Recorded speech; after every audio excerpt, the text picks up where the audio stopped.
Hello friends, welcome to civil solve. बात करते हैं डिज़ाइन ऑफ रिजिड पेवमेंट की। क्लियर है? तो जो भी आपके एग्ज़ाम में आने वाले इंपॉर्टेंट पॉइंट्स हैं उनको मैं इसमें डिस्कस करूंगी। रिजिड पेवमेंट जो होता क्या है, बेसिकली इसको आप सीमेंट कंक्रीट पेवमेंट भी बोलते हैं। Cement concrete pavement. और इसकी क्वालिटी होती है सबसे ज़्यादा कि इसमें जो फ्लेक्सुरल स्ट्रेंथ होती है वो बहुत ज़्यादा होती है और डिज़ाइन लाइफ भी रिजिड पेवमेंट की ज़्यादा होती है। क्लियर है? अगर आप इसके कंपोनेंट्स की बात करें तो आप देखेंगे कि जो बॉटम लेयर होती है वो आप सबग्रेड की प्रोवाइड करते हैं। तो बेसिकली सबग्रेड में क्या करते हैं कि आप हाई क्वालिटी सॉइल यूज़ करते हैं जो कि जिस हिसाब से रिक्वायरमेंट होती है बियर की, उस टाइप की क्वालिटी की जो है सॉइल को आप यूज़ करते हैं।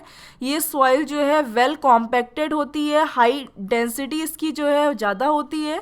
तो इस टाइप की सॉइल को यूज़ करते हैं। उसका काम क्या होता है, जो भी ट्रैफिक या पेवमेंट लोड है उसको जो है बियर करना। क्लियर है? इसके बाद जो आप लेयर प्रोवाइड करते हैं वो होती है ग्रैनुलर, सब बेस, या आप कह सकते हैं कि ड्रेनेज लेयर जो है आप इसमें प्रोवाइड करते हैं। इसमें जो भी आप एग्रीगेट्स यूज़ करेंगे वो परमेबल होगा और इसका मेन काम क्या होता है कि जो भी वाटर है उसको ईजिली ड्रेन ऑफ कर सकें, बाहर निकाल सकें। तो उसके लिए आप सब बेस लेयर को प्रोवाइड करते हैं और उसकी फ्लेक्सुरल स्ट्रेंथ जो है वो लोअर रहती है। क्लियर है? फ्लेक्सुरल स्ट्रेंथ कम रहती है। इसके बाद जो आप लेयर प्रोवाइड करते हैं वो ग्रैनुलर बेस लेयर प्रोवाइड करते हैं। ग्रैनुलर बेस लेयर या बेस कोर्स जो कि हाई फ्लेक्सुरल स्ट्रेंथ को डिनोट करता है और यहाँ पे फ्लेक्सुरल स्ट्रेंथ ज़्यादा होती है। जो भी ट्रैफिक का लोड है वो ईजिली जो है फ्लेक्सुरल स्ट्रेंथ को बियर कर सकता है। फिर जो टॉप लेयर प्रोवाइड करते हैं तो वो आप सीमेंट कंक्रीट की प्रोवाइड करते हैं। और बेसिकली जो भी रिजिड पेवमेंट में स्ट्रेसेस आती हैं वो एक स्लैब एक्शन के थ्रू ट्रांसफ़र होती है। यानी कि जो रिजिड पेवमेंट होता है वो एक स्लैब की तरह वर्क करता है। मतलब जो भी स्ट्रेसेस आएंगी वो सिर्फ स्लैब में ही डिस्ट्रीब्यूट होंगी, ग्रेन टू ग्रेन ट्रांसफ़र इसमें नहीं होगा। क्लियर है? तो ये जो सीमेंट कंक्रीट यूज़ करते हैं यहाँ पे मिनिमम M40 कंक्रीट जो है आप यूज़ करते हैं, जिससे कम से कम जो है 45 kg पर centimetre square flexural strength minimum जो है इतनी मिल सके। डिज़ाइन लाइफ जो है इसकी कंपैरेटिवली ज़्यादा होती है और अप्रॉक्स जो है इसको क्यूरिंग के लिए आप बना देंगे स्लैब, तो क्यूरिंग के लिए अप्रॉक्स जो है 28 डेज जो है अप्रॉक्स रिक्वायर्ड होते हैं। क्लियर है? अब एक बार इसकी डिसएडवांटेज ये है कि अगर आपने एक बार रिजिड पेवमेंट बना दिया तो ईजिली जो है आप इसको रिमूव नहीं कर सकते। कोई भी जैसे पाइप्स वगैरह आपको ड्रेनेज पाइप्स बिछाने हैं तो उसके लिए थोड़ा टिपिकल हो जाता है, इसको ईजिली आप रिमूव नहीं कर सकते। अब कुछ बात करते हैं डिज़ाइन पैरामीटर्स की। जैसे कि आता है पहला मॉडुलस ऑफ सबग्रेड रिएक्शन। तो मॉडुलस ऑफ सबग्रेड रिएक्शन का जो फॉर्मूला होता है उसको आप फाइंड करते हैं प्रेशर जो भी आ रहा है डिवाइडेड बाई डेल्टा, यानी कॉन्टैक्ट प्रेशर अपॉन डिफ्लेक्शन। ये क्या होता है केजी पर सेंटीमीटर स्क्वायर में, और इसकी यूनिट डिफ्लेक्शन की किस में होती है, सेंटीमीटर। तो जो मॉडुलस ऑफ सबग्रेड रिएक्शन के है इसकी वैल्यू किस में आ जाएगी, केजी पर सेंटीमीटर क्यूब। फिर एक आप टर्म फाइंड करते हैं रेडियस ऑफ रिलेटिव स्टिफनेस, इसको स्मॉल एल से डिनोट करते हैं, जिसका फॉर्मूला होता है EH³ upon 12K 1 minus mu square to the whole to the power 1/4। Clear है? ये फॉर्मूले आपको ध्यान में रखने हैं। क्वेश्चन जो है अगर आते हैं तो इस टाइप का आपके फॉर्मूलों को यूज़ करना पड़ता है। तो जहाँ E क्या है, modulus of elasticity of cement concrete in KG पर सेंटीमीटर स्क्वायर। H क्या है, स्लैब की थिकनेस, जो भी आप स्लैब प्रोवाइड कर रहे हैं रिजिड पेवमेंट को एज अ स्लैब वर्क करती है। और म्यू क्या है यहाँ पे, पॉइजन्स रेशियो, जिसकी वैल्यू जनरली 0.15 रहती है। कि आपको पता है modulus of subgrade reaction. Clear है? नेक्स्ट टर्म जो है आप फाइंड करते हैं equivalent radius of resisting section. तो equivalent radius of resisting section को B से डिनोट करते हैं, सेंटीमीटर में यूनिट होती है। तो radius of area effective in resisting movement वो आपका कहलाता है equivalent radius of resisting section. यानी जो रजिस्टिंग मूवमेंट है उसमें जो इफेक्टिव एरिया की रेडियस है उसको आप फाइंड कर लेते हैं। वो फॉर्मूला होता है B = root of 1.6 A² plus H² minus 0.675H। Clear है, जहाँ H स्लैब थिकनेस है, A क्या है आपका रेडियस ऑफ कॉन्टैक्ट रेडियस हो गई।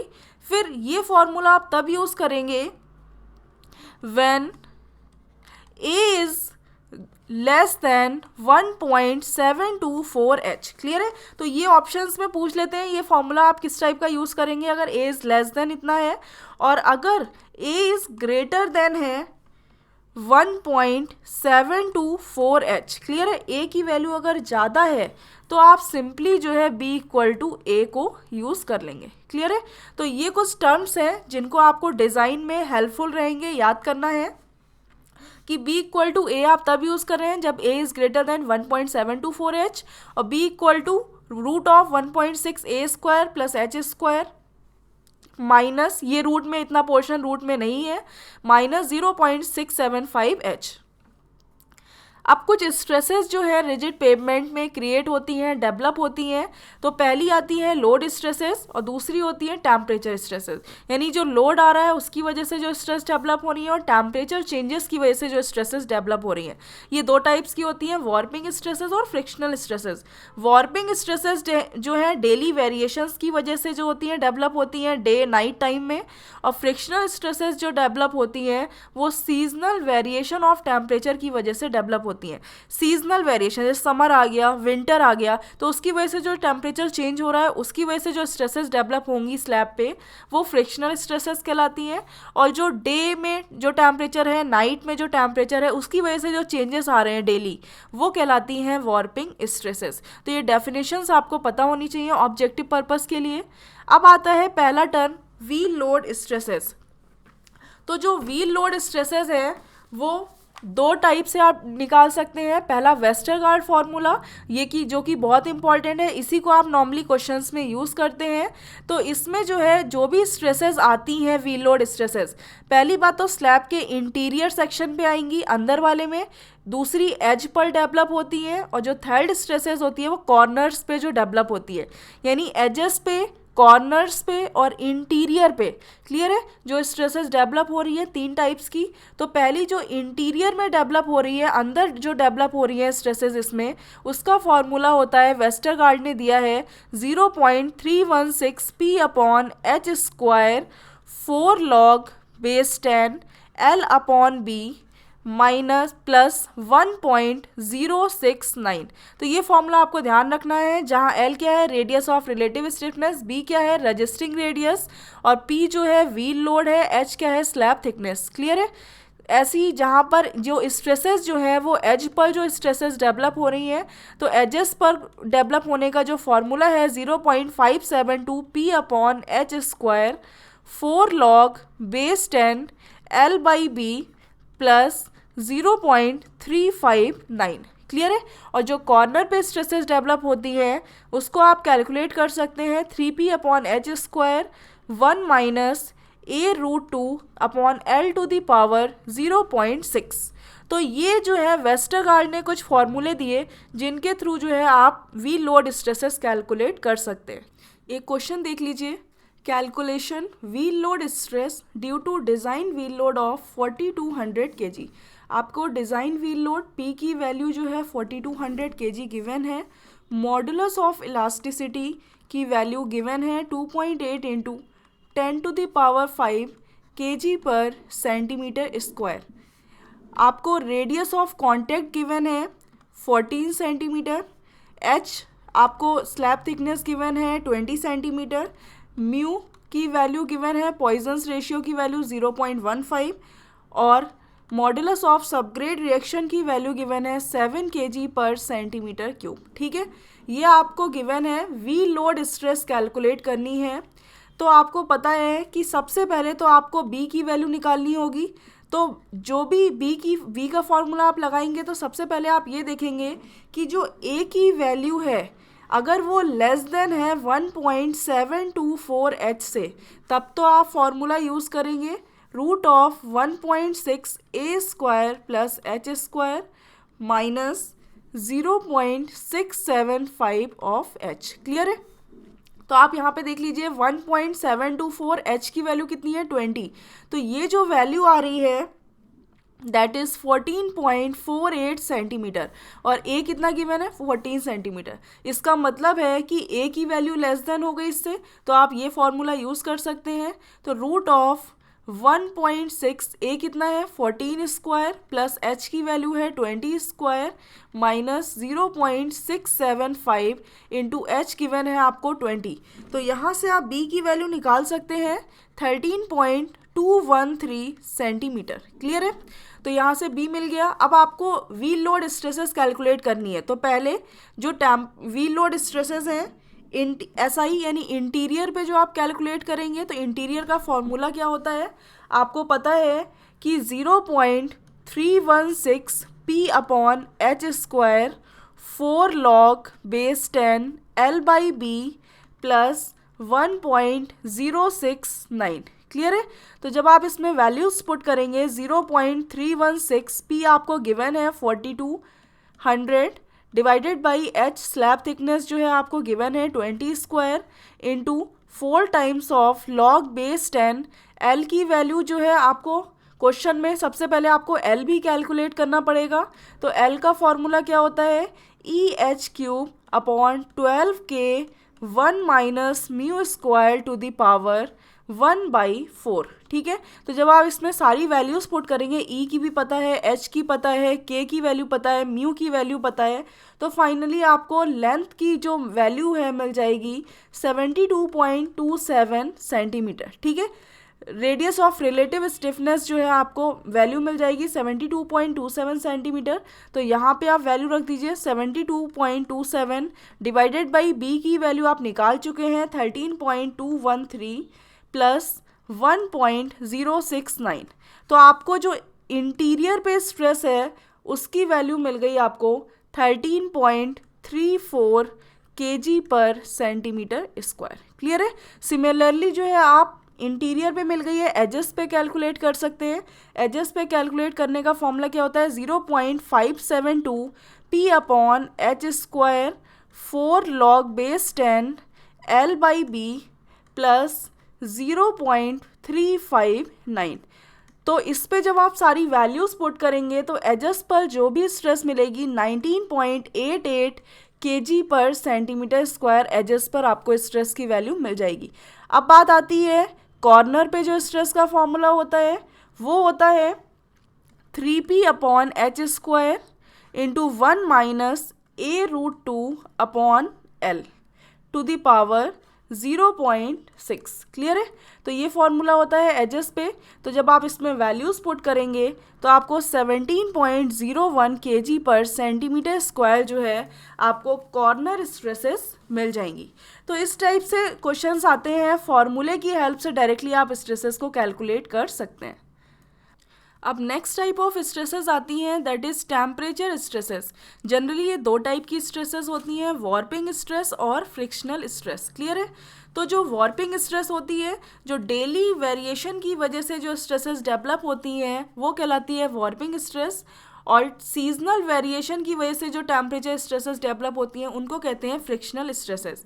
तो जो वॉर्पिंग स्ट्रेसेस हैं वो आप एक तो इंटीरियर पे कैलकुलेट करेंगे पेवमेंट के, ठीक है, दूसरा जो है आप एजेस पे और कॉर्नर्स पे। तो इंटीरियर पे जो टेम्परेचर स्ट्रेसेस डेवलप हो रही हैं वॉर्पिंग स्ट्रेस, उसका फॉर्मूला होता है E alpha T upon 2 C X plus mu of C Y divided by 1 minus mu square. और जो एजेस पे डेवलप हो रही हैं आपकी stresses that is C X into E alpha T upon 2 और C Y into E alpha T upon 2। यानी कि जो भी वैल्यू इनमें से मैक्सिमम होगी उस वैल्यू को आप कैलकुलेट कर लेंगे, उस वैल्यू को आप यूज़ कर लेंगे। क्लियर है? और जो कॉर्नर पे स्ट्रेसेस डेवलप होती हैं that is E alpha T upon 3 1 minus mu into root of A upon L. तो ये स्ट्रेसेस का फॉर्मूला है इंटीरियर एजेस और कॉर्नर पे, जहाँ सी एक्स की वैल्यू क्या होती है एल एक्स अपॉन एल और सी वाई क्या होता है L Y upon L. Clear है? जहाँ एल एक्स क्या है, ये है एल एक्स आपका स्पेसिंग बिटवीन ट्रांसवर्स जॉइंट, यानी जो ट्रांसवर्स जॉइंट के बीच की स्पेसिंग है वो है एल एक्स। जैसे कि अब ये देख रहे हैं ये डायरेक्शन ऑफ ट्रैफिक है, ठीक है, तो यहाँ पे आप क्या करेंगे, ये ट्रांसवर्स डायरेक्शन हो गई इस ट्रैफिक की, तो एक यहाँ पर आप जॉइंट प्रोवाइड करेंगे, फिर यहाँ जॉइंट प्रोवाइड करेंगे, तब आप दूसरी स्लैब बिछाएंगे। तो फाइनली ये ट्रांसवर्स जॉइंट और इधर ट्रांसवर्स जॉइंट, तो इनके बीच की स्पेसिंग क्या हो गई, LX, यानी एक स्लैब की लेंथ हो गई। और जहाँ LY क्या है, स्पेसिंग बिटवीन लॉन्गिट्यूडिनल जॉइंट, यानी कि अब लॉन्गिट्यूडिनल जॉइंट क्या होगा, एक तो यहाँ पर आप प्लेस करेंगे, फिर इसके बाद दूसरी जो स्लैब आएगी तो यहाँ पर आप प्लेस करेंगे, तो फाइनली ये लॉन्गिट्यूडिनल जॉइंट हो गया और यहाँ पे आप प्रोवाइड करेंगे। तो लॉन्गिट्यूडिनल जॉइंट के जो बीच की स्पेसिंग है ये क्या है आपकी, LY, क्लियर है। और L क्या है आपकी, ये है आप जानते हैं radius of relative stiffness, clear है। रेडियस ऑफ रिलेटिव स्टिफनेस जो है वो आपकी L हो गई। अल्फ़ा क्या है, कोफिशिएंट ऑफ थर्मल एक्सपेंशन, जो भी टेम्परेचर की वजह से जो एक्सपेंशन कोफिशिएंट होता है वो है आपका अल्फ़ा। इसकी वैल्यू जनरली 12 इंटू 10⁻⁻6 पर डिग्री सेंटीग्रेड रहती है। आपको पता है ई मॉडुलस ऑफ इलास्टिसिटी हो गया, टी आपका है टेम्परेचर डिफरेंस, ठीक है। जो भी आप डेली वेरिएशन देखते हैं उसमें जो डे और नाइट में जो टेम्परेचर डिफरेंस मिलता है उसकी वैल्यू है टी। तो आप ये वैल्यूज पुट करके, ए क्या है आपकी रेडियस ऑफ कांटेक्ट जहां आप निकाल चुके हैं, ई क्या है आपका, ई जो है मॉडुलस ऑफ इलास्टिसिटी है, तो बाकी और म्यू क्या है आपका पॉइजन्स रेशियो। तो इंटीरियर एजेस और कॉर्नर पे जो है आप इस फॉर्मूले की हेल्प से जो है स्ट्रेसेस कैलकुलेट कर सकते हैं। नेक्स्ट टाइप ऑफ स्ट्रेसेस आती हैं फ्रिक्शनल स्ट्रेसेस। तो जो फ्रिक्शनल स्ट्रेस का फॉर्मूला होता है किसी भी पेवमेंट पे, रिजिड पेवमेंट पे, that is FWL divided by 2, clear है। ये हो गई फ्रिक्शनल स्ट्रेस, जहाँ पर W क्या है आपका यूनिट वेट है ऑफ कंक्रीट, कंक्रीट का यूनिट वेट जो कि जनरली होता है 2400 kg पर सेंटीमीटर स्क्वायर। अगर क्वेश्चन में कुछ वैल्यूज चेंजेस गिवन है तो आप उसको यूज़ कर लीजिए, अदरवाइज 24 kg पर सेंटीमीटर स्क्वायर जनरली इसकी वैल्यू होती है। और L क्या है, लेंथ है ऑफ पेवमेंट की मीटर में, जहाँ F क्या है आपका coefficient of subgrade reaction, clear है। जो भी सबग्रेड रिएक्शन है उसका कोफिशिएंट है आपका F, जिसकी वैल्यू होती है जनरली 1.5। तो इस फॉर्मूले की हेल्प से जो है आप फ्रिक्शनल स्ट्रेसेस को कैलकुलेट कर सकते हैं। एक क्वेश्चन देख लीजिए, a cement concrete slab 22 centimetre thick is constructed over a sub base having modulus of subgrade 18 kg पर centimetre cube, spacing between transverse joint is 5.5 metre and longitudinal joint के बीच की स्पेसिंग जो है दैट इज 4.2 मीटर, ठीक है। और जो लोड है, व्हील लोड आपको गिवन है 4500 kg, ठीक है। टेम्परेचर जो डिफरेंस है that is given is 20 degree centigrade. आपको रेडियस ऑफ कॉन्टेक्ट गिवन है, ए की value 15 centimetre, modulus of elasticity given है 3 इंटू 10⁵ kg पर सेंटीमीटर स्क्वायर, म्यू की वैल्यू गिवन है, पॉइजन्स रेशियो की वैल्यू गिवन है 0.15 और कोफिशिएंट ऑफ थर्मल एक्सपेंशन की वैल्यू गिवन है 12 इंटू 10⁻⁻6 पर डिग्री सेंटीग्रेड, ठीक है। आपको कोफिशिएंट ऑफ सबग्रेड रिएक्शन की वैल्यू जो है F की वैल्यू गिवन है 1.5। फाइंड करनी है stresses due to load, find stress due to load and temperature, यानी आपको टेम्परेचर की वजह से भी स्ट्रेसेस बतानी है और लोड की वजह से भी स्ट्रेसेस कैलकुलेट करनी है, क्लियर है। तो सबसे पहले तो आपको ये देखना है कि आपको कुछ वैल्यूज़ फाइंड करनी है। रेडियस ऑफ रिलेटिव स्टिफनेस की वैल्यू, L की वैल्यू फाइंड कर लीजिए। तो L का फॉर्मूला क्या होता है, EH3/12K 1 minus mu square to the power 1/4, ठीक है।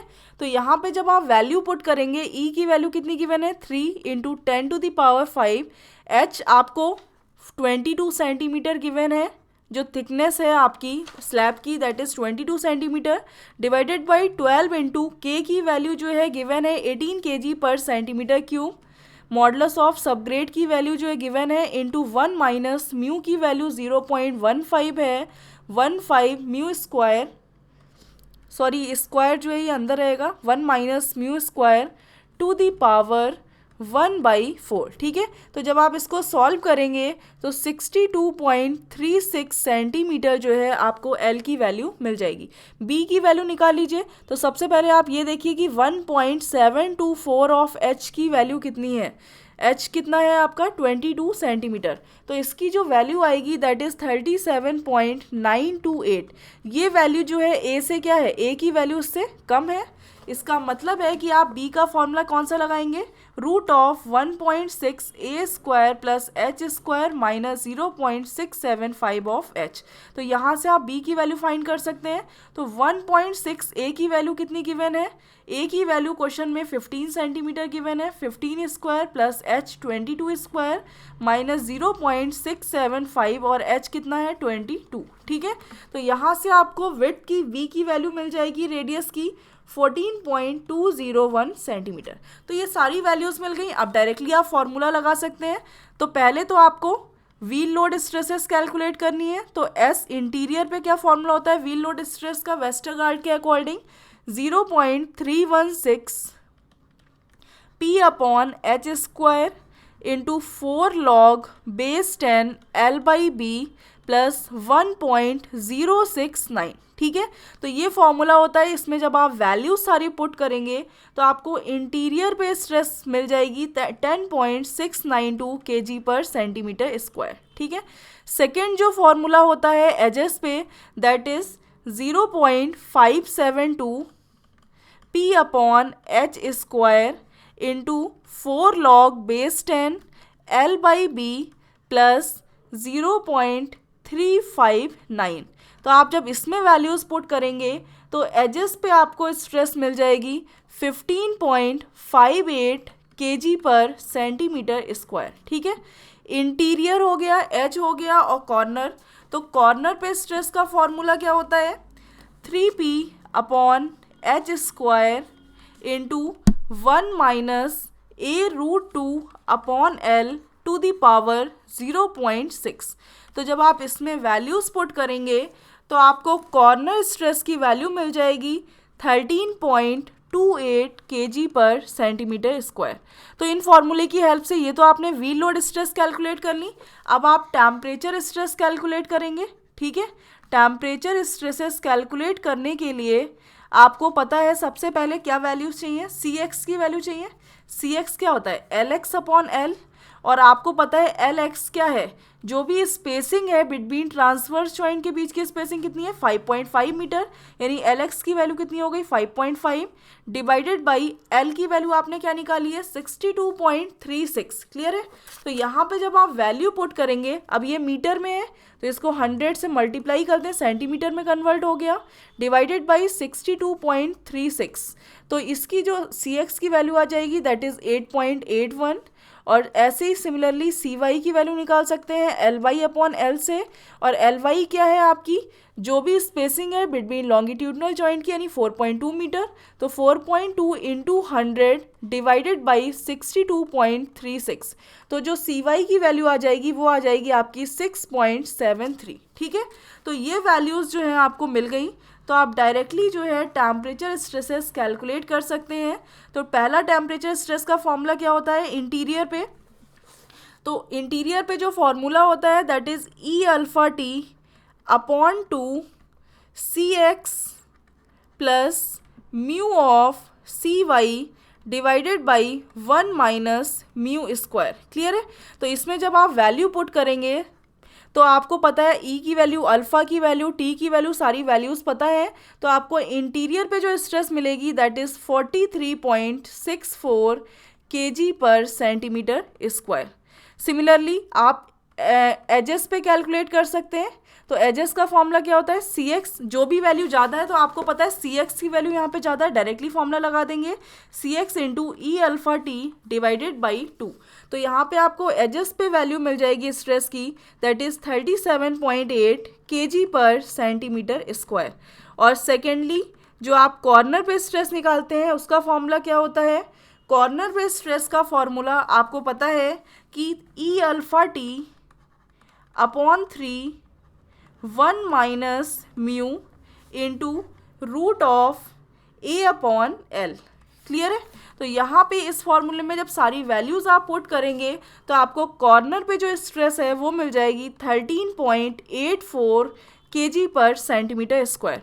तो जो भी क्वेश्चंस आते हैं जस्ट फार्मूला बेस्ड होते हैं, आपको फार्मूले को रिमाइंड करना है, याद में रखना है, और इनसे जो है क्वेश्चंस आप इजीली सॉल्व कर सकते हैं। क्लियर है? Thank you friends.